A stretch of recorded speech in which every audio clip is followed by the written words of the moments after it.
بیا رک باشیم، تو این چند سال خیلیامون چندین شغل متفاوت امتحان کردیم اما هیچ کدوم به نتیجه نرسید. برنامه نویسی، تولید محتوا، کارگری، شغل آزاد، فروش، بازاری بودن و یا عالمه شغل دیگه که همشون رو نصف نیمه ول کردیم. همیشه توی سردرگمی با این سوال خاص پس ذهنمون بودیم: چی کار باید بکنم؟ چه کاری بهتر میتونم انجام بدم؟ کاش میدونستم چه چیزی با شخصیتم کاملا جوره. حالا فکرشو بکن یه دستگاهی واقعا اختراع بشه که با توجه به دی ان ای تو جواب کامل این سوالا رو بده. دستگاهی که مهارت‌های پنهان تو رو در میاره، بهت مسیر میده، پلن میده و میگه تو دقیقاً بدون آزمون و خطا به درد چه مسیری میخوری. اما واقعیت اینه که قرار نیست هیچ وقت این دستگاهی به وجود بیاد، حداقلش تو ایران. ولی اگه یک کمی عمیق‌تر بشی میتونی جواب سوالا رو خودت پیدا کنی. خیلی بهتر از اون دستگاه. ما تو این اپیزود میخوایم راهکارهایی بهت بگیم و از زوایایی به موضوع نگاه بکنیم که تو راحت بتونی با توجه به تمام سوالای ذهنی و دغدغه‌هایی که داری جوابا رو پیدا بکنی، به مسیر شغلیت با کمترین آزمون خطا پیش بری و موفق بشی. اگه آماده ای بزن بریم.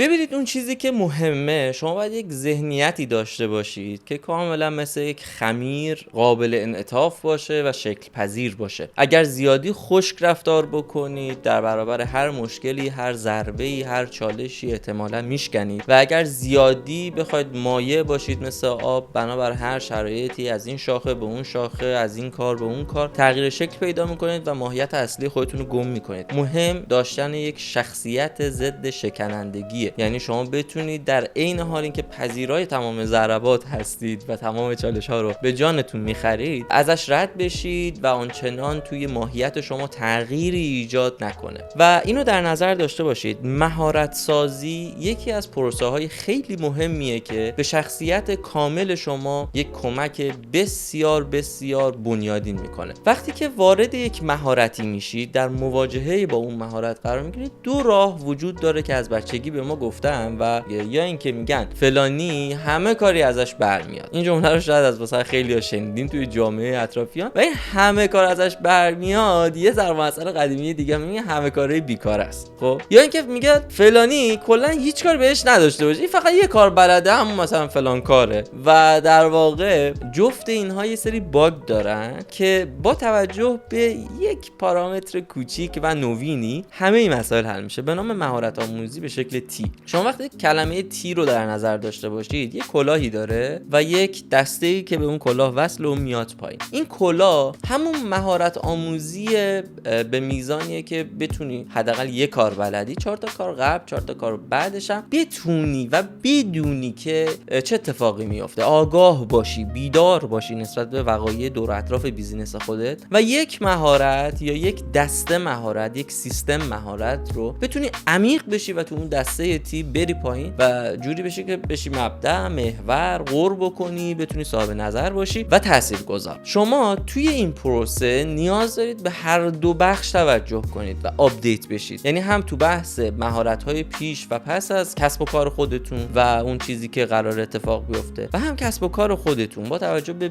بروز شدن مثلا هوش مصنوعی، ابزارهایی که وجود داره، تکنیک‌هایی که وجود داره، افرادی که میان و یک دفعه می‌بینی ظهور پیدا میکنن تو حوزه کارشون، بری گارد نداشته باشی، بری دنبالش، یاد بگیری و یک بخش مهمی که راجع بهش صحبت کردیم، خلاقیت خودت رو بهش اضافه بکنی تا یه اتفاق خیلی خوبی بیفته و اون اتفاق اینه که شما در طول زندگیتون بارها درس خوندید، بارها رفتید کلاس، بارها همه کارها انجام دادید، مدرک گرفتید. یه باگی وجود داره، شدیم انسان‌های دکتر مهندس بیکار و عملاً خیلی هامون دور و برمون داریم آدمایی که تحصیل کردن، مدرک دارن، خیلی شاید سواد خوبی هم خوب درس و حفظ کردن داشته باشن به ظاهر، اما بیکارن. دلیلش اینه که پروژه‌ای انجام ندادن. شما وقتی که یک مهارتی رو میخونی و یاد میگیری، یه دنیای متفاوت، در واقع من بهش میگم همون دستتیه، یعنی اون کلاهکتیه است، یعنی میدونی چه خبره، عمیق نشدی. ولی وقتی پروژه انجام میدی، اون پروژه دقیقاً عمق تو رو مشخص میکنه.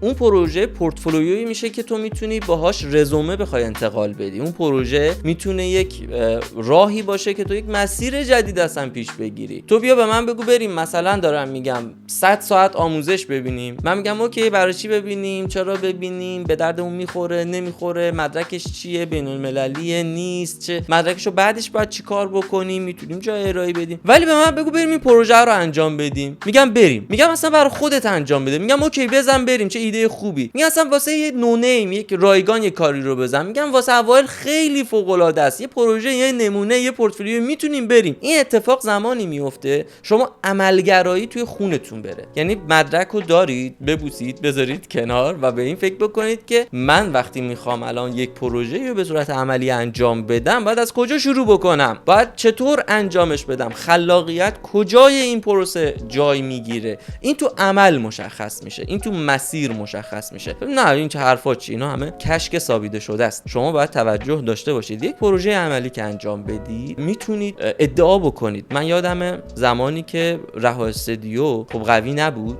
میرفتیم مغازه به مغازه خودمون بازاریابی میکردیم، به طرف توضیح میدادیم آقا تو نیاز به تولید محتوا دارید، میرفتیم قانعش میکردیم به اینکه آقا بیا تولید محتوا انجام بده. اما الان ما خوابیدیم، تفریح داریم میکنیم، اشغال میکنیم، خودمون رو لول اپ میکنیم، خودمون کاری که دوست داریم رو انجام میدیم و تنها طرف میاد توی پیجمون، توی سایتمون و پورتفولیو ما رو میبینه و میبینه که اوکی مثلا طرف با تو صنعت مثلا بهداشتی با پرژک کار کرده، با مثلا دارم میگم هوملند کار کرده، با دورتو کار کرده، تو صنعت غذایی مثلا با مزمز کار کرده، با زرماکرون کار کرده. اصلا دیگه نیاز به توضیح هم نداره، همین لوگوی اینها و اصلا نیاز نیست به اینکه بگی چه پروژه‌ای برای اینا انجام دادم.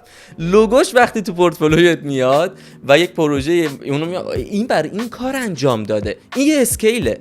این زمانی محقق میشه برگردی به عقب، تو یه سری کارهای رایگان زدی، من قبول دارم تا یه سطحی، تو یه سری کارهای دمو زدی، تو یه سری تجربه‌های شخصی اصلا برای خودت کار زدی تا حداقلش اون لایه اولیه رزومه تو تشکیل بشه و بعدش صحبت میکنی با زبان کار، با زبان مهارت، با زبان اینکه من میتونم یه فعالیتی انجام بدم. دیگه انرژی نمیذاری سر اینکه قانع بکنی میتونی، انرژی میذاری سر اینکه بتونی افراد دون و دورشتر رو پیدا بکنی، بخوای کارهای بزرگتر انجام بدی و این ریسک پذیری رو داشته باشید. زمانی که شما مهارتی رو شاید بلد نباشید اما وقتی ریسک بکنید و واردش بشید وارد یه دنیای دیگه میشید. من یادمه 6 سال 7 سال پیش توی خب منطقه ما پرده سبز، کروماکی، چنج کردن بک‌گراند، ساختن فضای مجازی، یعنی بک‌گراند مجازی یا مثلا یه کانتر مجازی بسازی، یه شخص فقط صحبت می‌کنه اینو میذاره توی استودیو خب اینا اصلا نبود و ما هم بلد نبودیم. یک پروژه‌ای به ما برخورد از طریق یکی از ارگان‌ها که می‌خواستن یک برنامه رسانه‌ای انجام بدن و تولید بکنن و گفتن شما میتونید این کار رو انجام بدید به واسطه ارتباطی که با یکی از سازمان‌ها ما داشتیم و کارهای خیلی روتین مجازیشون رو، یعنی فضای رسانه‌ایشون رو انجام میدادیم. گفتیم بله، در صورتی که قبلش اصلا هیچ کاری نمی‌کردیم. بعد اینکه گفتیم بله تازه رفتیم پرده سبز و پرده کروماکی و اینا خریدیم، یعنی هیچ تجربه‌ای نداشتیم بابت این قضیه و خودمون رو انداختیم توی چالش. وقتی خودتو میندازی داخل چالش، یک پروژه انجام میدی، همه مهارت‌هایی که یاد گرفتی اون لحظه شاید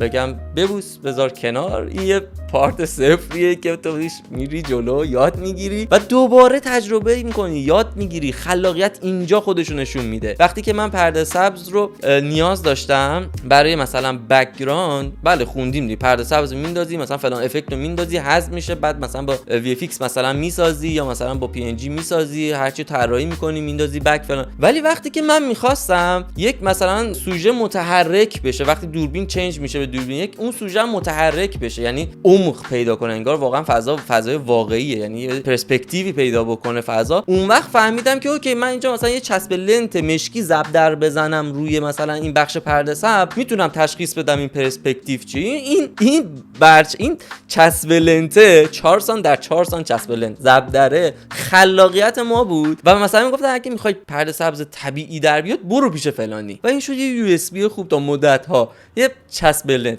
خلاقیت در این حد. و شما باید اینو در نظرش مهارت هایی که غیر قابل اتوماسیونن خیلی میتونه به شما کمک بکنه. شاید هوش مصنوعی، شاید ربات، هر آن چیزی بتونه تحلیلگر فوق العاده ای باشه، بتونه آمارده فوق العاده ای باشه، اما هیچ وقت نمیتونه تو بخش خلاقیت وارد بشه. خلاقیت یعنی چیدن یک سری از مهارت های انسانی، تجربه های انسانی در کنار هم تا یک خروجی جدیدی به ما بده. بنابراین موقع اینکه میخواید یک بیزینسی رو شروع کنید، انتخاب کنید، افزایشش بدید، لول اپش بکنید، مارکت گپش رو پیدا بکنید، خلاقیت خودتون رو بهش ورود بدید، باید یک فکری رو در پس این قضیه داشته باشید. من چه کاری میتونم انجام بدم که جایگزین نداشته باشم؟ این خیلی مهمه، چون هوش مصنوعی قطعا میتونه بهتر از تو مثلا رندر بگیره، قطعا میتونه بهتر از تو محاسبه بکنه، قطعا ربات ها دقیق تر از تو میتونن حرکات پیش بینی شده رو مثلا توی لوکیشن های متفاوت انجام بدن. ربات کارش اینه با دقت مثلا 100 میلیمتر که دست تو هم نمیتونه مثلا اون حرکت رو انجام، این میتونه، تواناییش رو داره. اما وقتی که شما میایید خلاقیت رو پیدا میکنید، اون شاخصه خلاقیت و اون یو اس بی، اون نبوغ، خط تفاوت شما با هر آن چیزی که شما هستید هست، شما اونجا میتونید حرف رو گفتن داشته باشید و هیچ چیزی هیچ وقتی قرار نیست جای شما رو بگیره. و حتی اگر جای شما رو هم بگیره، چون ریشه داری، اون خلاقیت ریشه داری، دوباره شاخه میزنی، میری بالاتر، رشد میکنی، افزایشش میدی. یادگیری رو شما باید یاد بگیرید. سبک یادگیری یک سبکیه که اشتباها به ما گفتم. ما یک یادگیری فعال داریم، یک یادگیری منفعل داریم. شما وقتی که میرید سراغ این که مطالعه بکنید، آموزش ببینید، ساعت‌ها یوتیوب گردی بکنید، آموزش ببینید، ساعت‌ها مثلا دوره آموزشی ببینید، آموزش ببینید، اینا همه سطح کاره. شما توی یک سیکل مصرف گرایی میافتید که ذهنتون میگه اوکی بده بیاد اطلاعات جدید، آخ جون بده بیاد. وقتی که میخواد یک پروژه‌ای رو به صورت اکتیو انجام بدید، میگه خب بیا کمک دیگه. میگه خب من نمیتونم که، داداش خودت دیگه برو دیگه، چون یاد گرفته فقط مصرف گرایی بکنه. یه مثال ساده بزنم، دقت کردید کسایی که مشاورن تو جامعه مشاوری دارن، شاید خیلی هاشون و کله گنده های حوزه مشاوری، چه تو کسب و کار، چه خانواده، چه فردی، چه حالا توسعه فردی یا هر آن فضایی که وجود داره، خودشون عملاً یک سری مشکلات پنهانی دارن. دلیلش اینه سطح اطلاعات انقدر بالاه، ذهن از مرحله جذب اطلاعات دیگه نمیاد عمیق‌تر بشه، بره تو مثلا عملگرایی، بره انجام دادن. ولی وقتی کسی که هیچی نمیدونه از این مشاور یک کلمه میشنوه، یه جمله میشنوه، میره همون یه جمله رو عمیق کار میکنه، اون موفق میشه. ولی خودش مثلا دچار 100 تا گره است. دلیلش هم همینه، چون انقدر اطلاعات داره عمیق نمیشه، ذهن عادت نکرده به اینکه عمیق بشه و انجام بده، عملگرایی داشته باشه. ولی اون چون یه مطلب گرفته، میره توش دیپ میشه، عمیق میشه، اون موفق میشه. پس بنابراین برید سراغ عملگرایی توی پروژه هایی که میتونید انجامش بدید، چه پروژه دمو باشه، چه پروژه رایگان باشه برای اوایل، چه پروژه‌ای باشه که خودتون برای برند مثلا فرضی خودتون زدید. اصلا برید آدم‌های معروف، آدمایی که یا برندهای معروف، برید لینک بزنید ارتباط، من می‌خوام پروژه رایگان براتون انجام بدم، یه 4 تا رایگان برای خودت انجام بده، بعد برو واسه که رایگان انجام بده سرش بتنش بیارزه، آدم حسابی باشه، میارزه واسه این شخص. تو وقت بذاری 1 سال، 6 ماه، 3 ماه، 1 هفته وقت بذاری براش کاری رو انجام بدی، بعداً آورده خیلی بیشتری میتونه تو بازاریابی داشته باشه برات. اینها منافع پنهانی هست که شما میتونید تو مهارت سازی درست بهش برسید و عملاً برای ورود به یک لول برند، لول زیربنا و ساختار یک خلق ارزش بزرگ، ثروت عظیم، شما نیاز دارید به این که سبک درست مهارت سازی رو یاد بگیرید. الان تو میدونی باید از کجا شروع بکنی و به کجا برسی، تارگتات استاپ به استاپ چی میتونه باشه و احتمالاً نسبت به حوزه کاری که داری خط فکری پیدا کردی و خوشحالم این قضیه اتفاق افتاده. تمام این چیزایی که تا الان شنیدید، دیدید و بهتون گفتم در واقع یک نقشه راه بیرونیه. شما در بیرون الان میدونید که چه مسیرهایی وجود داره، چه چالش‌هایی دارید، چه مشکلاتی احتمالاً قراره سر راهتون باشه و چه درگیری‌هایی رو در آینده تجربه خواهید کرد. اما یک بخش خیلی مهمتری از همه اینها وجود داره ولی نمیشه راجبش زیاد صحبت کرد. دلیلش هم اینه که هر شخصی یک تله‌های ذهنی خواهد داشت در مسیر پیشرفت و بیزینس و کسب و کار و فارغ از این نوع مسائلی که فرد به فرد فرق میکنه، چند تا سرفصل کلی وجود داره و باید بشناسینش. ببینید، مورد اول توی این قضیه بحث شناخت ذهنه. باید حتما خودتون رو بشناسید. پس یک عمومیتی وجود داره به نام خودشناسی و این خودشناسیه شروع مراحل رشدی شما رو رقم میزنه. در واقع کسب و کار شما حتی اگه سیستم سازی هم کرده باشید، حتی اگر نیروی انسانی خوبی هم در کنار شما باشه که خیلی خوبه، ولی سقف رشد بیزینس سقف رشد مدیر اون بیزینسه. یعنی اگر یک مدیر در یک مثلا سطح اینجا باشه، هیچ وقت بیزینسش اینجا نیست. خودش باید آدم اینجا باشه تا بیزینسش اونجا باشه. خب بنابراین این لول آپ شدنه، این رشد کردنه، هر وقت متوقفش کردی بدون اون نقطه توقف بیزینس و کسب و کار تو خواهد بود. و سراغ تله‌های ذهنی میریم که عموما این تله‌ها باعث توقف میشن. یعنی حتی ما ورود پیدا میکنیم به عرصه خودشناسی و رشد فردی، اما این تله‌ها باعث میشن که ما متوقف بشیم. وقتی ما متوقف بشیم بیزنسمون هم متوقف میشه. اولین نقطه و اولین نگاهی که باید ما مراقبش باشیم نگاه به دیگرانه. ببینید ذهن ما طراحی شده برای حفظ بقا، نه برای اینکه ما رو بخواد پیشرفت بده، ثروتمند بکنه، موفق بکنه، مشهور کنه یا هر آن چیزی که هست.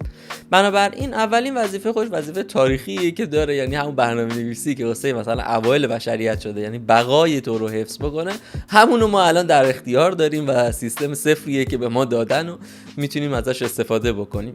اما ماییم که کانفیگ‌های مورد نظر خودمون باید روش نصب کنیم با کسب اطلاعات، با مراقبه هایی که مراقبه یه وقتی مراقبه فکریه، یه وقتی مراقبه بیرونیه نسبت به اینکه چه اتفاقایی میفته، نسبت به اینکه چه فکرهایی میکنم، چی کارا میکنم. نگاه به دیگران یکی از این تله هاست، نگاهی که باعث میشه شما در یک چرخه‌ای گیر بیفتید نسبت به اینکه تو سوشال میبینید، توی لینکدین میبینید، توی یوتیوب میبینید، توی فیزیکال اصلا شاید نگاه بکنید، شما افراد موفق رو میبینید، لایف استایل افراد موفق رو میبینید و اون لایف استایل شاید رویای شما باشه، شاید دوپامین بر شما بده، شاید مثلا به وجد بیاره مثلا چه خفنه، چه فلان اینا، بعد آقا این چی کار انجام داده، در صورتی که پشت پرده این قضیه شکست هایی که اون فرد خورده، فیل هایی که پروژه ها شده، شاید افراد متنوعی که تو همون حوزه شکست خوردن، اینا رو نمیبینید و فقط یک نماد و تصویری از موفقیت به شما نشون داده میشه که عموما اون تصویرم همون نقطه‌ای که شما متوقف میشید و میگه که اوکی مثلا این تصویره داره دوپامین به تو میده دیگه، برو سراغ این که افراد موفق رو فقط ببین، هیچ اقدامی انجام نده واسه اینکه خودت موفق میشی.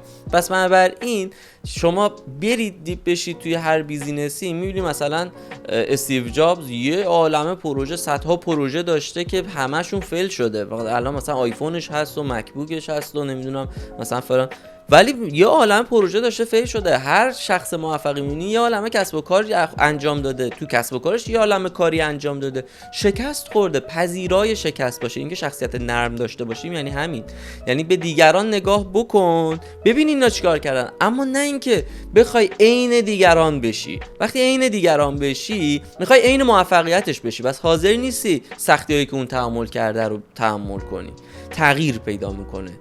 ببینید شما علت و معلول رو با هم قاطی نکنید. یه وقتی میبینی یه شناگری به خاطر بدن و فیزیکی که داره موفق میشه و مثلا طلای المپیک میگیره، یا اینکه چون مثلا شناگر ماهری بوده و تمرین کرده این بدن خوب رو ساخته، کدوم از اینها قابل تغییر بدن؟ خب پس بنابراین بدنی که من دارم قابل تغییره، این شرایطی که من دارم قابل تغییره، این موقعیتی که من دارم قابل تغییره. فکر نکنیم این بدن باعث شده این موفق بشه، نه، قبل از این بدن هم یک سری تمریناتی بوده. این بدن خودش یک معلوله، یک سری علتهایی داره، یک سری شکستهایی داره. این سرما خورده رفته شنا کرده، میخواسته مثلا رفیقاش برن تفریح، این رفته تو تمرین دوباره شنا کرده. مثلا پارتنرش بهش گفته آقا امروز بریم ناهار، گفته نه من تایم شنا و تمرینم باید برم شنا. یه ماه رفته کمپ مثلا تمرینی توی اردوی مثلا تمرینی فقط شنا کرده. این ساخته این قضیه رو. ما فکر نکنیم موفقیت خودش علتی برای خوشبختیه، نه، خود موفقیت یک معلوله که علتش اون تلاش فرد، اون پذیرش توی شکست های فرد، این هاست که اون مثلا موفقیت رو میسازه. تابلو خوشگلی که میبینی الان یک شخص کشیده و از دیدنش لذت برده، یک پالت کثیفی داشته که رنگ‌ها رو با هم ترکیب کرده به اون رنگ مد نظر برسه، رو پالت رو تابلو قرار بگیره تا اون خوشگلی نمایان بشه. پس بنابراین پذیرای تمام سختی‌های اون مسیر هم باش. این شخصیت رو خودت داشته باش تا بتونی با تمام فشارها رد کنی، به اون موفقیت به ویژن برسی. و یکی از مهمترین فشارها و دغدغه‌های درونی تایید اجتماعیه. تایید اجتماعی دقیقاً جاییه که فرد به پوچی میرسه، چون انسان وقتی یک کاری رو انجام میده دوست داره ازش تشکر بشه، دوست داره دیده بشه، دوست داره به چشم بیاد. وقتی این اتفاقها نمیفته، به اصطلاح مازندرانی ها میگن یه کاری انجام میدی همون کار دنبه‌ای بهت نمیده، یه مثلا دامی رو بزرگ میکنی اون دام دنبه‌ای رو بهت نمیده، میگن که اوکی دنبه کارت کجاست؟ خب بنابراین این دنبه کار داشتن میشه دنبال تایید اجتماعی بودن. شاید مسیر بیزینسی تو اینجوریه که 10 سال هیچ دنبه‌ای نداشته باشه. یه داستانی تعریف میکنم، حس میکنم با این داستان کامل متوجه میشی.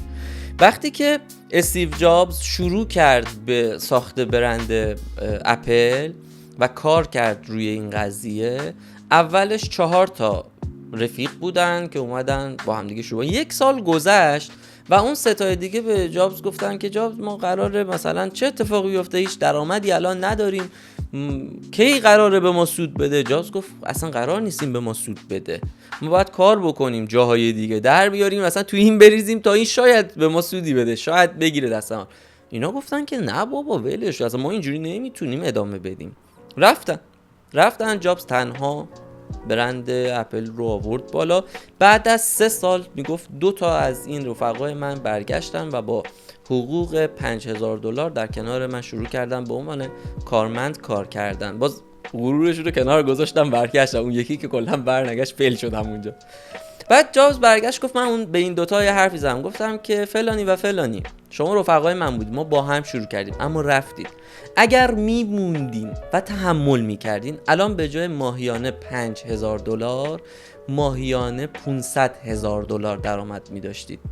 ببینید کسی که میمونه، کسی که پاش میمونه و دنبال تایید اجتماعی نیست، دنبال اون مثلا مسائل نیست و دنبال اینه که راهکار پیدا کنه بهبود بده تا به هدف برسه، موفقیت مال اونه، حق اونه. و مطمئن باشید در کائنات، طبیعت، ذات خداوند و هر آن چیزی که قوانین جاری در زندگی هست هیچ بی‌عدالتی نیست و عین عدالت رقم میخوره. و یک نکته خیلی مهم توی این قضیه، وقتی که میخواید برید سراغ یک کاری و در کنار اینکه تایید اجتماعی رو نباید در نظر بگیرید، اما پذیرای اشتباه خودتون باشید. یعنی یه وقتی به این یک نقطه میرسی، یک مسیری رو طی کردی، وارد تله بعدی میشی. یعنی حفظ گذشته، تو پول گذاشتی، زمان گذاشتی، سرمایه گذاشتی، هر آن چیزی که داشتی گذاشتی وسط، اما یک گذشته طی شده دیگه، یک زمانی و تو اینها رفتی به شکست خوردی. به خاطر اینکه آبرود نره، اینکه بگن که مثلا این چیکار کرد، یا پیش خودت، پیش مثلا ذات خودت، نفس خودت، مثلا تو این همه انرژی گذاشتی، پول گذاشتی، فلان میخوای مثلا الان چیکار بکنی و اینا. اگر واقعا به این نتیجه منطقی رسیدی که مسیرت اشتباهه، اولین دور برگردون دور بزن. یعنی جنبندی کن و بگو که این بازی برای من نیست یا این بازی مشکل داره، باید تغییرش بدیم. این تله گذشته است. شما زمانی که یک اخطاری، یه خطایی توی کارتون وجود داره، اون خطا رو بپذیرید. اول از همه شما وقتی که با یک مشکل مواجه میشید، برای حل اون مشکل باید وجود مشکل رو بپذیری. گاهی اوقات وجود مشکل جوابش فقط حذف شدن از این صنعته. این میشه پروژه فیل شده و این فیل رو بپذیر. لازم نیست حتما تو این قضیه تو موفق بشی.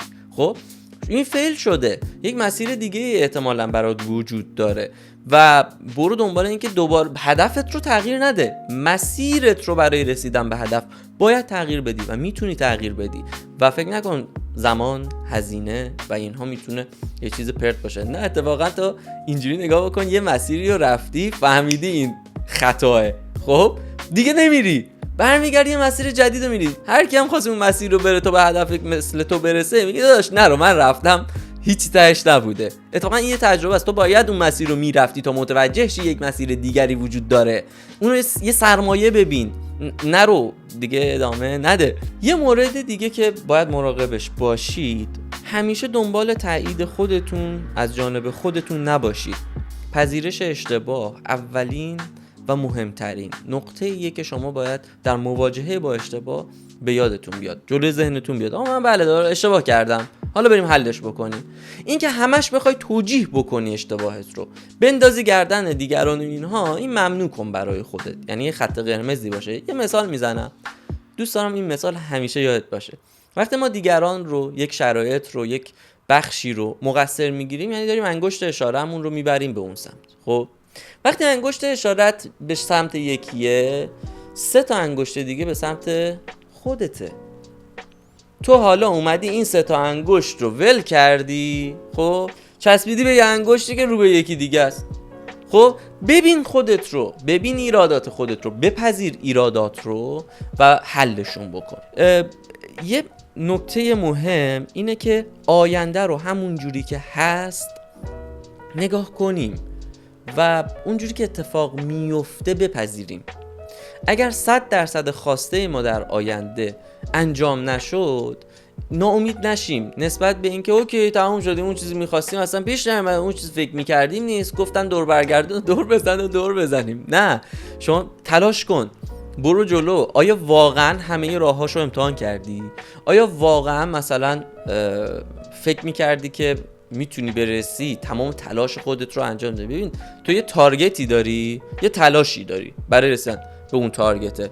شاید تارگت تو جایی بوده که تلاش تو بهش نرسیده، تلاش تو همینقدر بوده از این تارگت. تلاش تو بیشتر کن، راهاتو بیشتر کن، خب برس بهش. اینو در نظر داشته باش. از دست دادن ویژن، تصویر یا هر آن چیزی که در آینده وجود داره، اتفاقاتی که در آینده وجود داره، غیر ممکن هایی که برات پیش میاد، نباید باعث بشه که خط بزنی، اما میتونه باعث این بشه که عمیق‌تر فکر بکنی، منطقی‌تر تصمیم بگیری و با نظم‌تر اقدام بکنی. شما باید در پایان یک نکته رو در نظر داشته باشین. هدف خودتون رو اول از همه واضح کنید. واضح، شفاف. Clear is everything. شفافیت همه چیزه. شما شفاف و واضح باید پیدا بکنید چه چیزی میخواید. برای اون هدفتون وارد یک جنگ بشید. یک جنگی که با سلاح اقدامگرایی، خودشناسی، تفکر، نظم، استمرار، حل چالش ها شما رو موفق میکنه. و توی این قضیه مطالعه کنید، دیپ بشید و ذهن خودتون رو که برای بقای شما طراحی شده عادت بدید نسبت به اینکه هدفتون جزو بقاتونه و اون هدف انقدر مقدسه، انقدر ضامن بقاتونه تا بهش میرسید. استیو جابز یه جمله قشنگ داره، میگه اینقدر هدف برات مقدس باشه تبدیل به پشن بشه. پشن یعنی هسته درونی بشه، تبدیل به اون چیزی بشه که ذهنتون فکر کنه اوکی همونجوری که من به هوا، اکسیژن، آب، غذا نیاز دارم واسه زنده موندن، به هدفم نیاز دارم، یا علی بریم پیداش بکنیم. در این صورت شما به هدفتون میرسید. خیلی بازی راحت تر از اون چیزی که فکر میکنید. به شرط اینکه عاشق بازی باشید، به شرط اینکه عاشق این مسیر باشید، راحت میتونید بازیگردانی بکنید. برای اینکه کارگردان یک بازی بشی اول باید بازیگر خوبی بشی. روی این جمله‌ام خوب فکر کن.